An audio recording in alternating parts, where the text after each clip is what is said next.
I knew there was a reason. Something was pulling me this side.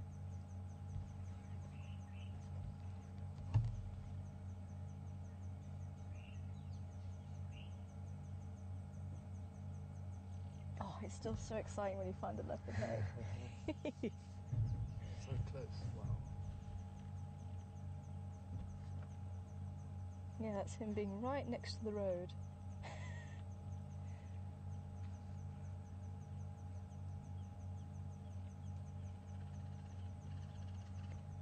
Now, how cool would it be if this is Kunyuma?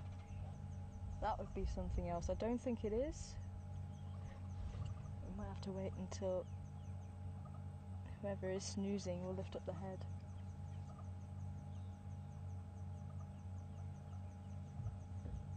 My guess is it's one of her boys.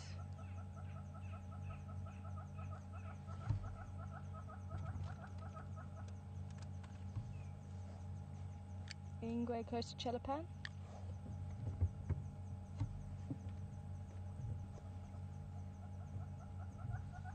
If I roll back a bit, do you think we might actually get to see the head? I think it'll be a better chance. But you don't want to disturb. No, I'd roll back. Nope, can't roll back.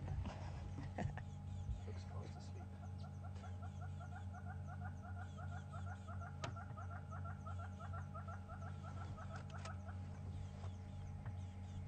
Yeah, I can copy you now.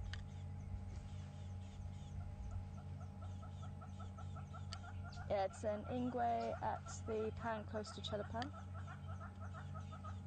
Close to Chelapan.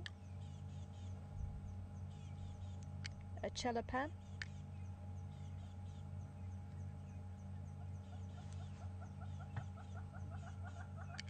A Chelapan on Twin Dam Road.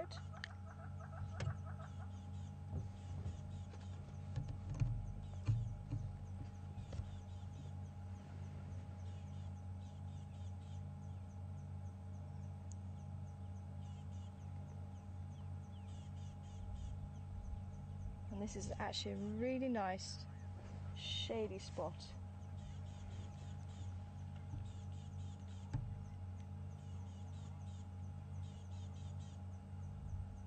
Hi, Jeffrey in Texas.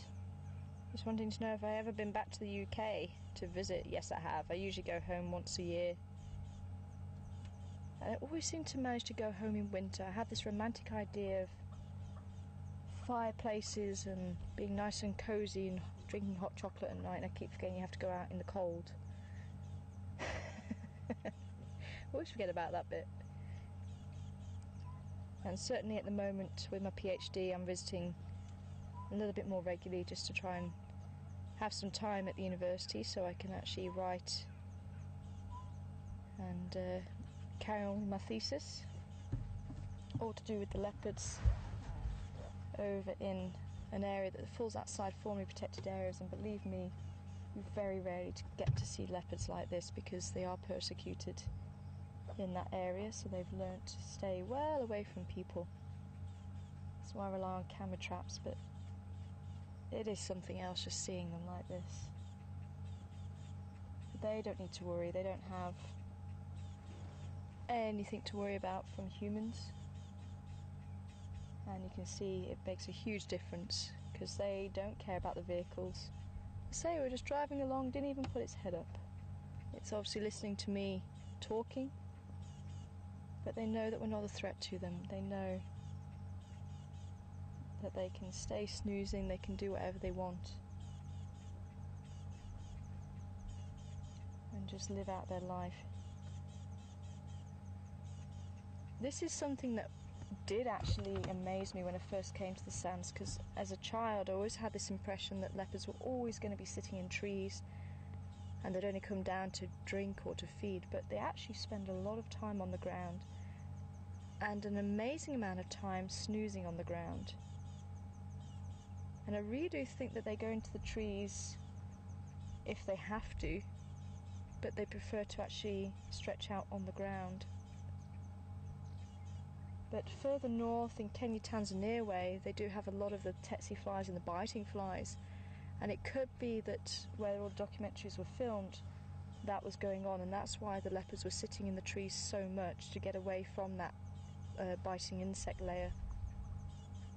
And obviously being in the top of the tree, in the shade, much cooler, but there's a lot of cover here compared to the true Serengeti further north, and that could also have a big role to play. There's a lot of shelter from the sun here.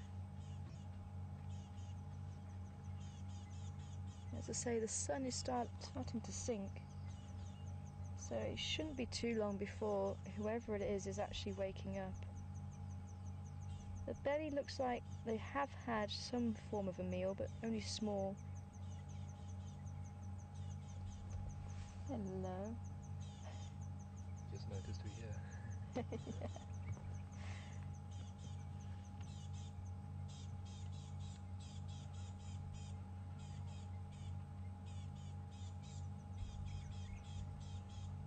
So, thanks everybody. Quick off the mark there, and a lot of people saying this is Kunyuma. Oh, nice stretch.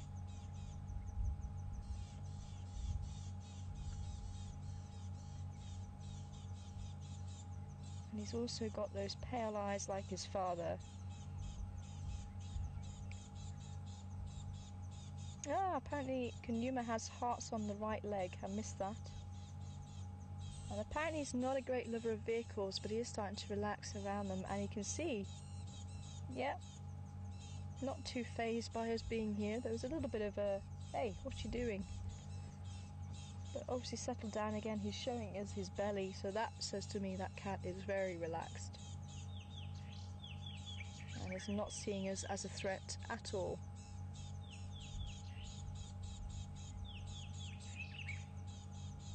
Lovely to see Kunyuma so close.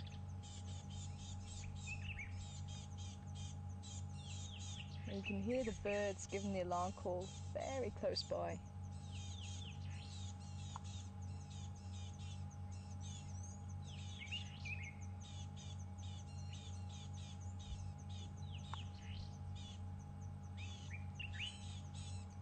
It looks like little netterkeys. Quite pale with a brown cap.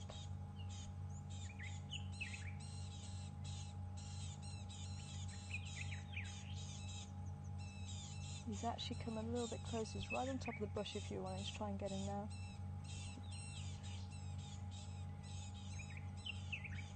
There you go.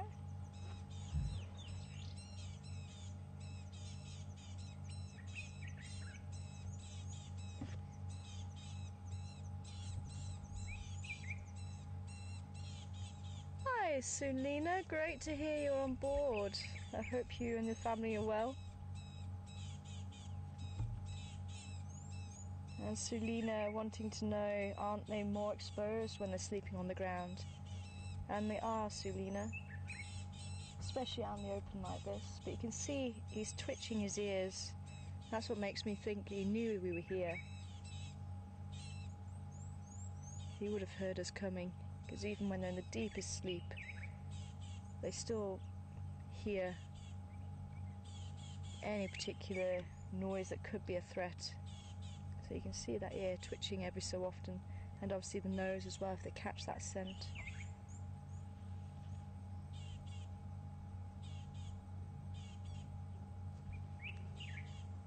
Oh, he is stunning. Oh, beautiful boy. It's amazing both boys have picked up those pale eyes from the father, from Vula.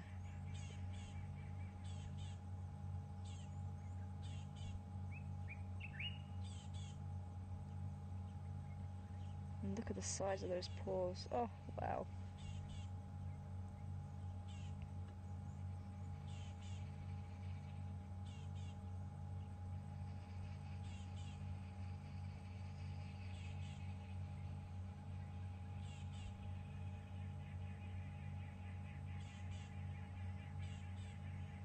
The netterkeys are dying down, but they're still in the back.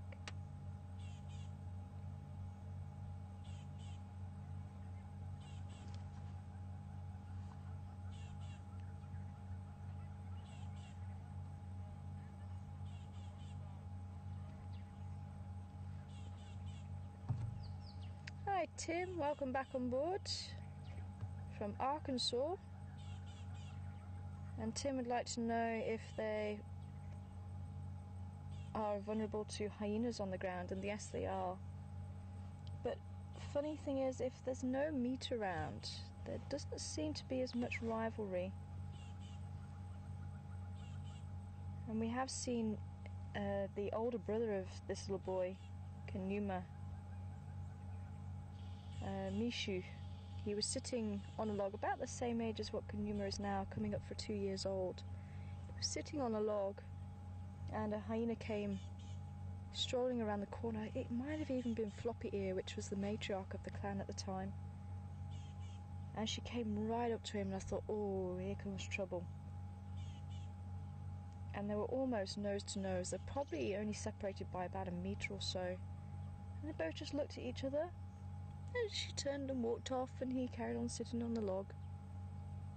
And I think it was because there was no food there. There was no reason for them to quarrel. Quite amazing. So I really do think it's when there's meat involved, that's when you really do get that aggression. But otherwise they seem to respect each other.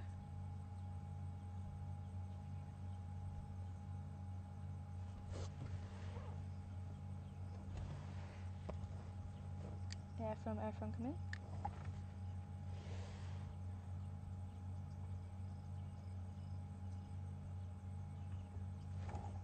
Air from, come in.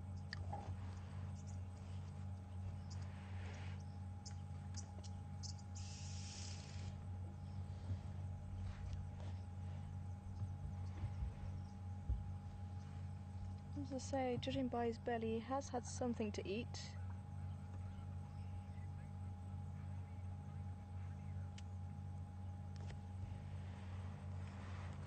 Hi, Rob.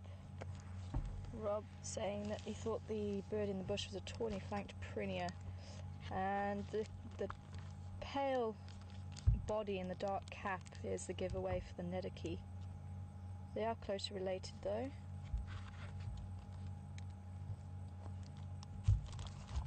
And also the shape of the bird as well, if I can actually find the tawny flanked prinia. Sorry, I had another sister killer in my head.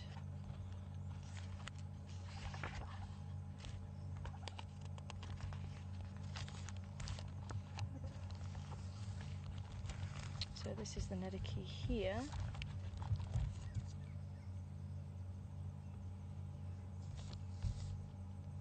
So you can see that cap there quite nicely, and quite a dull breast. I would say quite a horizontal stance, and they don't cock the tail up. And if I can find the prinia for you. So this is the tawny flanked prinia, this one here. They tend to sit with the tail up, which we didn't see with that bird in the bush. And there was no eye stripe on the bird in the bush as well, from what I could see.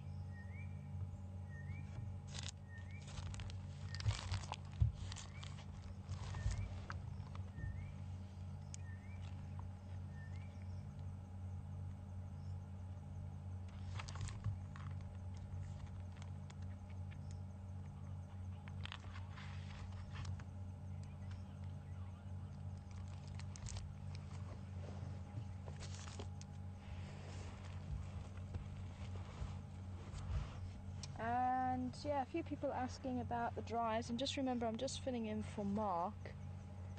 So Mark's going to be coming back on Monday, so I think his first drive is probably going to be Monday afternoon.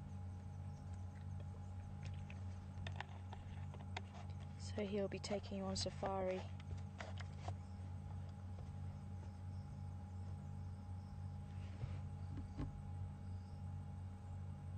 But who knows what's round the corner?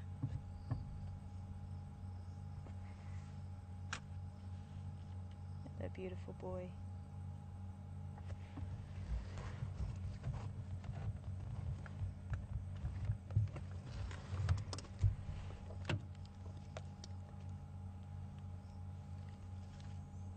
can see that pink nose as well. Very characteristic of young leopards.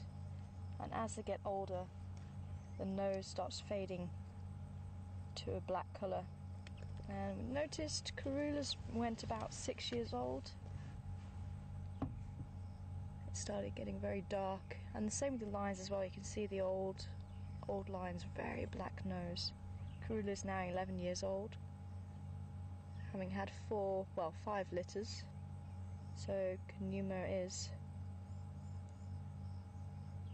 the 4th litter, along with his brother, the quarantine male, gets shortens to Q male.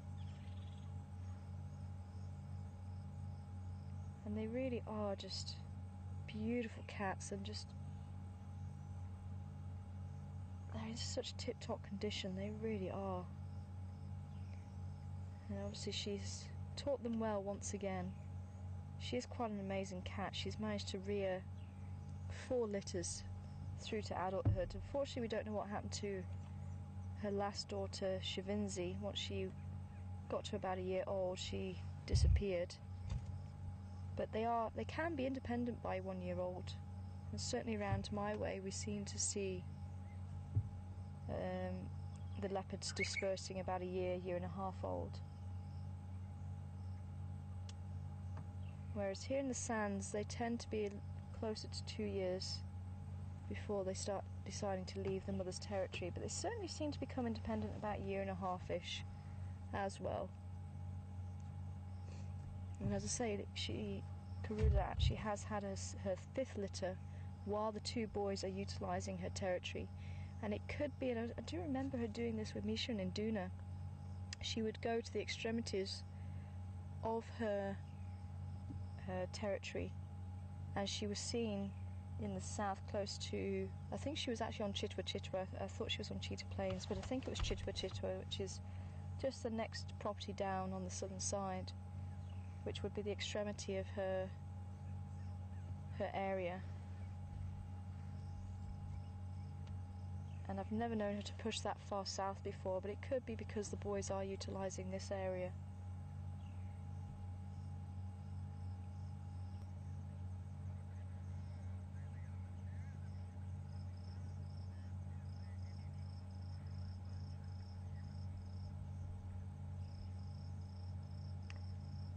And thank you so much, everybody, for sending in all your best wishes. It really has been such a wonderful time here.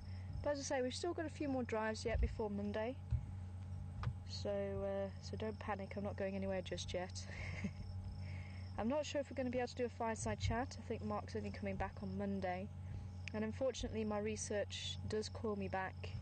I must go and change my cameras, otherwise I'll have gaps in my research. But I'm so thrilled to have been able to spend some time with you. And as I say, who knows, maybe I'll get another chance to do a fill-in at some stage. But as I say, I'm a year and a half down the process of the PhD.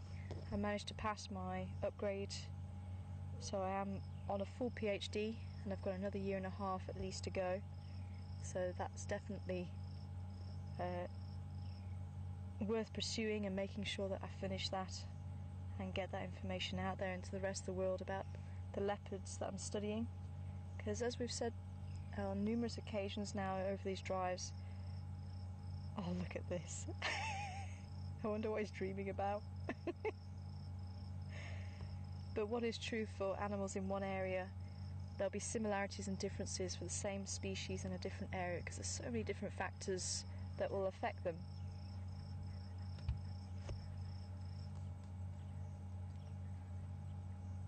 So to get those differences and similarities out there, I feel is very important, and help them understand how many leopards are actually in South Africa, because no one knows. No one actually knows.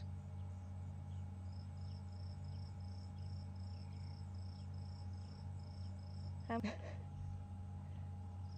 really wonder what he actually was dreaming about.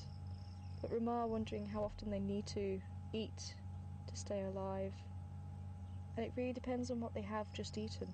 So it looks from his belly he has eaten something. Small meal, it's not very extended. So it might well have been a guinea fowl or a francolin, or maybe a small antelope like a daker. Oh, look at that.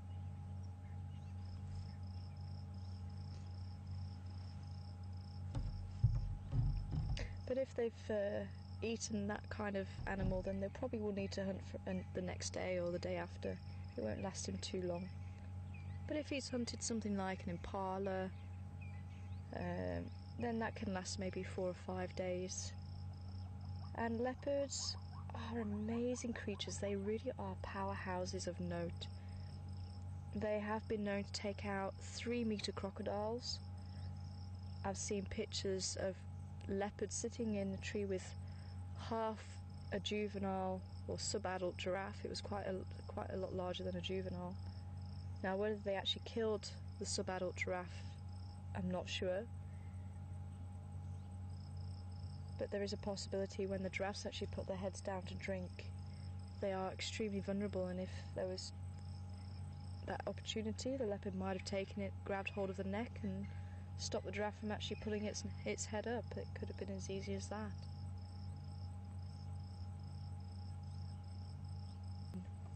Female kudu.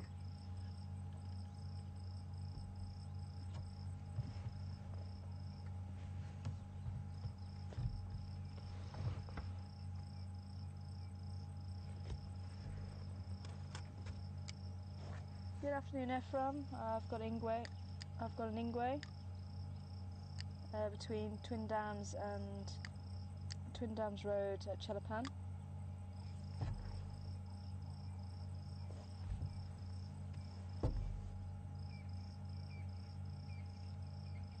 Okay, copy.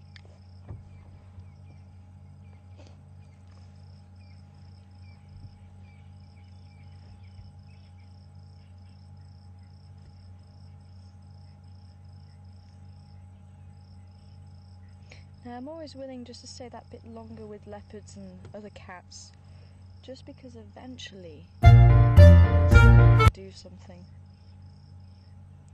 They're quite fidgety when it comes to these animals.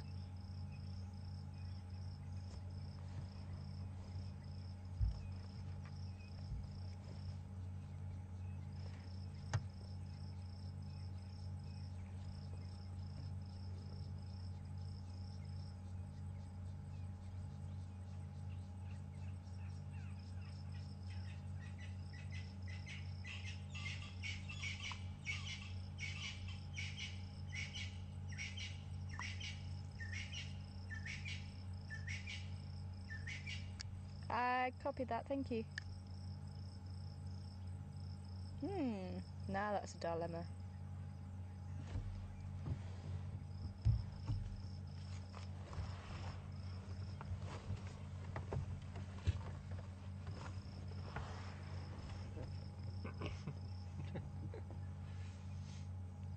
Welcome on board, Kathleen, here in West Virginia. Great to have you with us. And Kathleen would like to know what the fur is like on a leopard. Is it just like a domestic cat, or is it more coarse? And I have been lucky enough to touch a wild leopard while it was sedated, and it was actually quite soft. It was a little bit more coarse than your average house cat, but it was pretty soft. And just pure muscle. Now, as I said before, I'm always willing just to stay that little bit longer with a sleeping cat, because they do fidget, not like the buffalo that will just stay put all day, or the hippo, they'll stay put in one area all day, because the cats do fidget and they get irritated by the flies. But there's just been a call to come through saying that there's 2 Styx lionesses that crossed over Gary, Maine at some stage this afternoon, and they've headed north. Now, I know there is a vehicle following up on that. That could be why I was wanting to go through to Treehouse Dam. Maybe they're around that area. But I'll keep my ear to the ground and just see. But this is where I'm going to be very torn now. So maybe we'll stay within for another 5 minutes, and then maybe go and see if we can't catch up with those lionesses. But it depends on where they are.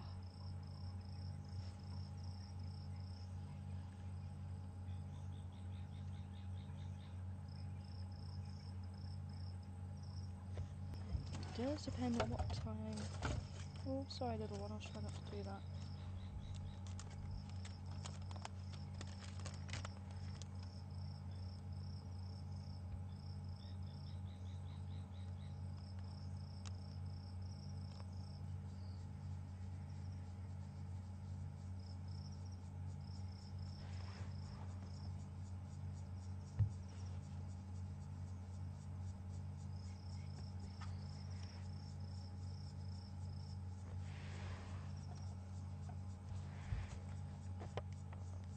So you can see the spots on his fur, and especially the rosettes on his body.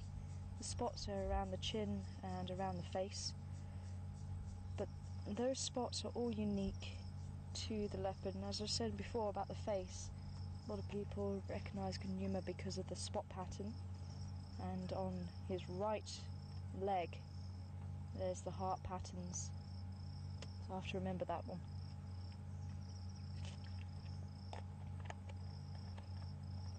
So if I was going to try and ID that from a picture, I would take the left leg probably. I won't take the belly as such, we don't get that opportunity to see the bellies too much.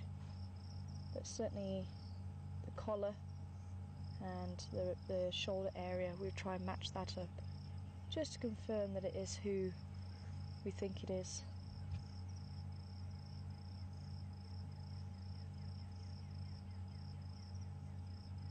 And another way that they do ID them here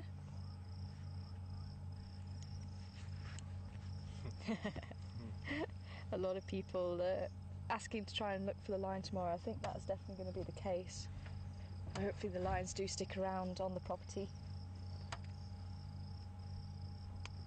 But another way that they do ID the leopards is the spot pattern above the whiskers.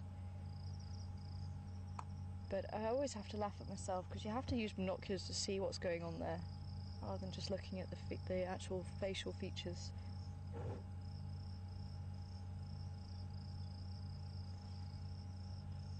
There we go, we're yawning, so we could get a bit of movement.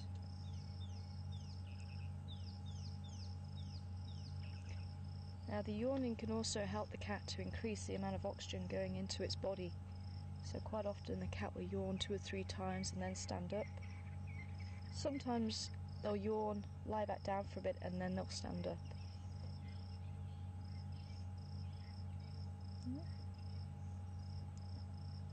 And that tongue is very rough, just like your house cat's tongue.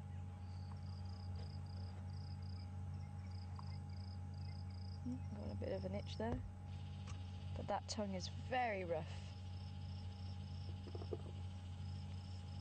And you don't want to be getting licked by that tongue.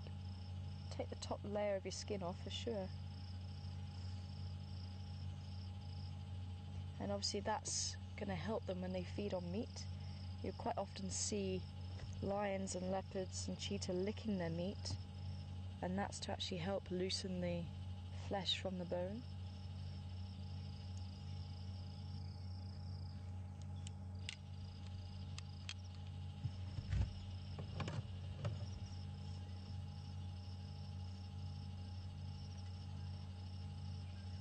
Look at that.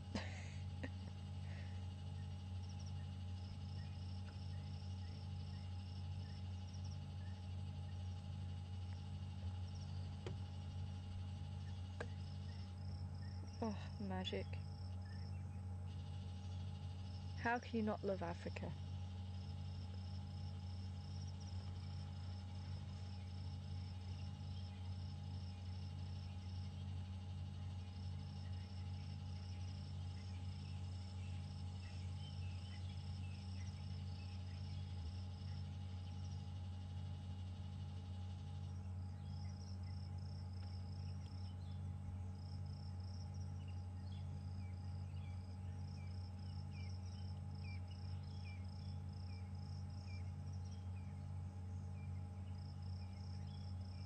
Now, a lot of the cats do have some form of necklace, markings around the neck.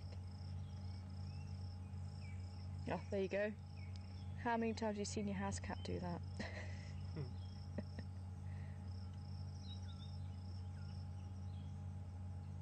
Oh, can we zoom in on the pad? You can really see that the 3 lobes on the back pad now. Look at that.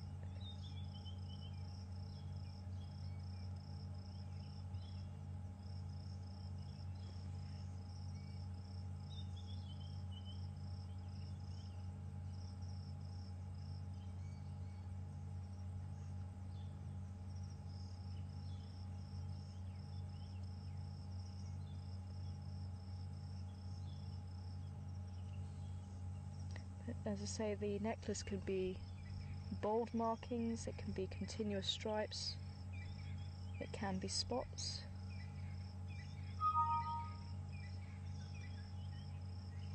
And a lot of leopards do have the marks above the eyes that you might be noticing, the thick black marks that go vertical above the eyes. But if you look carefully, they can be slightly wider than some, thinner, shorter, longer, so there are slight variations, but that's why I don't tend to use those marks for identification purposes. But quite often between those lines you get different marks. On his older brother, some people could see a face between those 2 marks.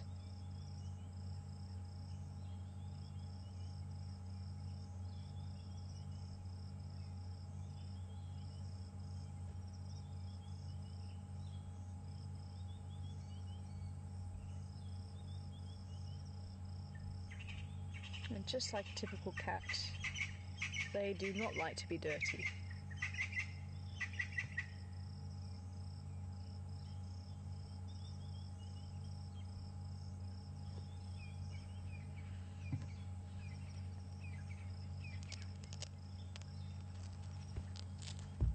Yep. Yep. Ready for what lies ahead tonight. Are you going to go and have a bit of a drink? Nope, I'm going to have a bit of a scratch.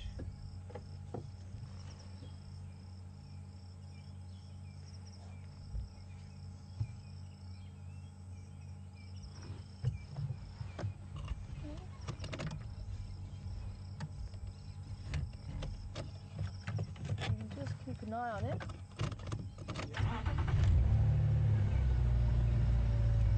Where is he? He's coming out onto the road. There he goes. Let's see if I can actually turn around here quickly. So that would technically be their thumb, but it's very high up, so you don't get to see it on their track. Now again, I don't want to get too close to him and chase him off with the vehicle, because again I know he has been known to not like vehicles, so I'm giving him even more of a wider berth than what I would normally for the leopards. But as I say, we have had a really nice close view of him, so I just want to keep him nice and relaxed. You can see him, he was holding his tail up high. I think there was some birds calling and he was like, yep, I'm here. You don't need to shout about it.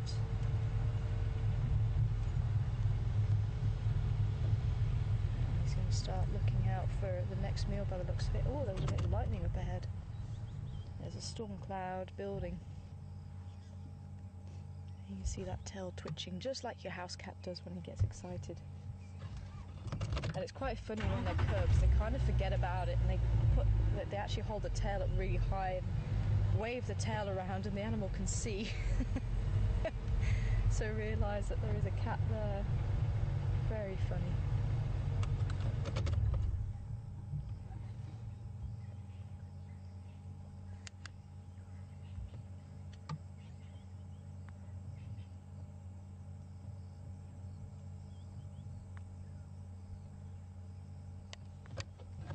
If he's just walking, I'll give you a little bit of light, but as soon as I think he sees something, then we'll have to take the light off, just in case there is something there.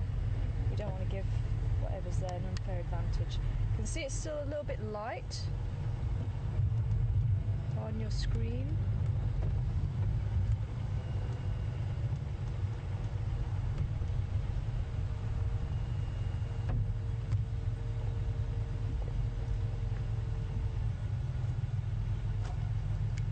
stays immobile, east towards Chelapad.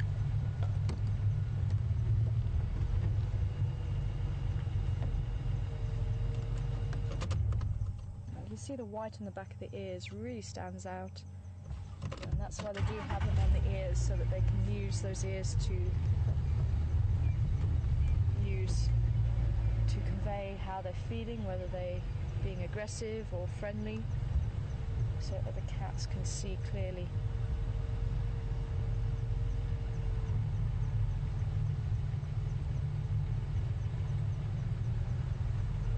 He's got his mother's walk, that's for sure. There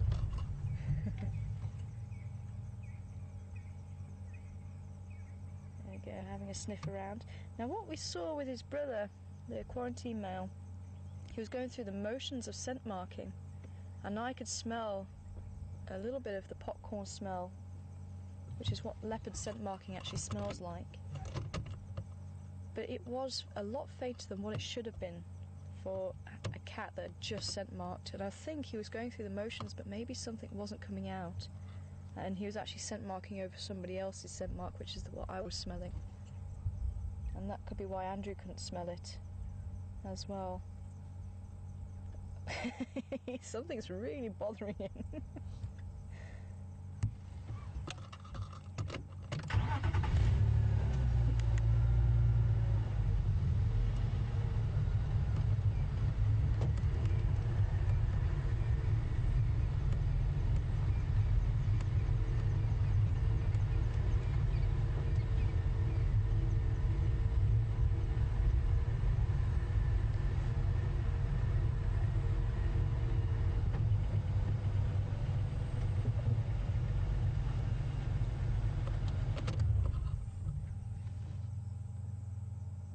And I think we've got him toileting there.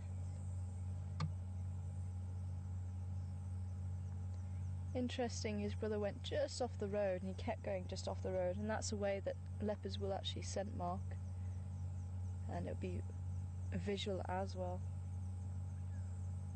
But absolutely wonderful. I think we'll see if we can stay with him just that little bit longer for you all. We'll see how far he does get before we lose him.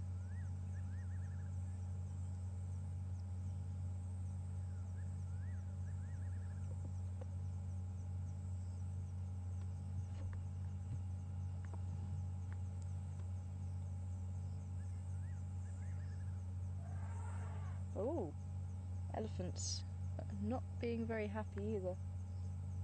They're trumpeting there.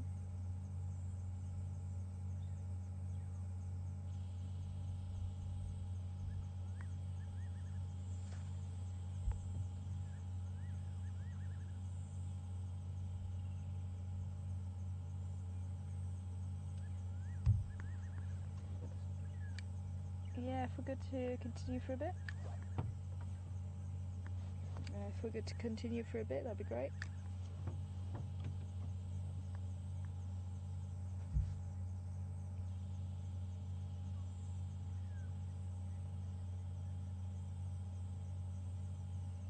They don't seem too worried about the elephants trumpeting.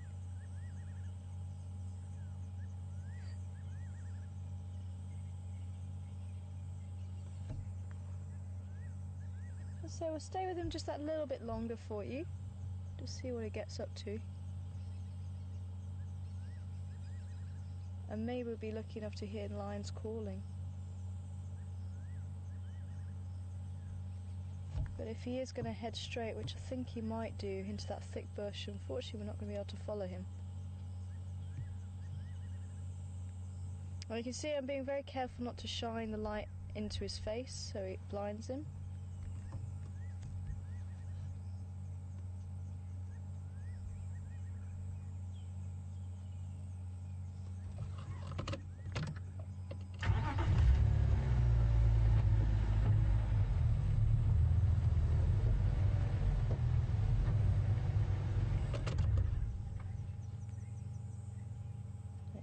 It's just disappeared in there.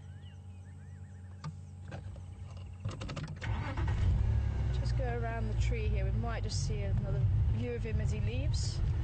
but I think that is going to be it. If he was going to go onto the road, we might have been able to follow him a little bit more.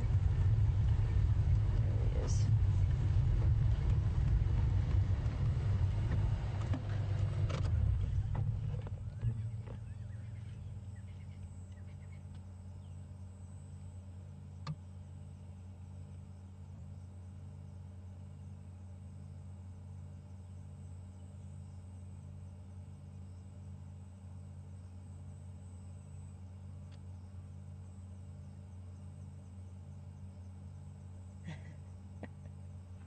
Something's really irritating. Might have been one or two insects or mosquitoes or something biting him. He's really not impressed. He keeps licking his flanks. There he goes. Oh, fantastic.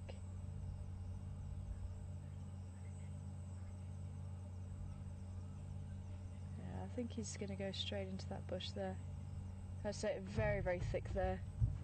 But absolutely magic to see him. I hope you guys enjoyed it. I certainly have. Very special to see a leopard and to sit with a leopard. Ah, wow. I'm so glad you guys enjoyed it this afternoon. And hopefully we'll have a chance to catch up with those 6 females tomorrow morning. That'll be very cool to catch up with them. And keep a listen out on Gary camera. You never know, you might be able to hear the lions calling, and that's always very special as well. Very typical African bush, and you never know, maybe you'll hear the leopard calling at some stage as well. Oh, I love those sounds. The woodland kingfisher is still calling, but it will be a few weeks before it starts heading back towards the centre of Africa, so do enjoy hearing the woodland kingfisher, because as we go into winter you're not going to hear it as much. But for myself and okay, we do have a little bit of time. That's very cool. I can see there is actually a bit of lightning just behind the trees there, so I think we might get a storm. Actually, if we can swing around, if we do have a little bit of time, it looks like Jupiter is there. I think I can just go back a little bit, because we've got Jupiter on the one side and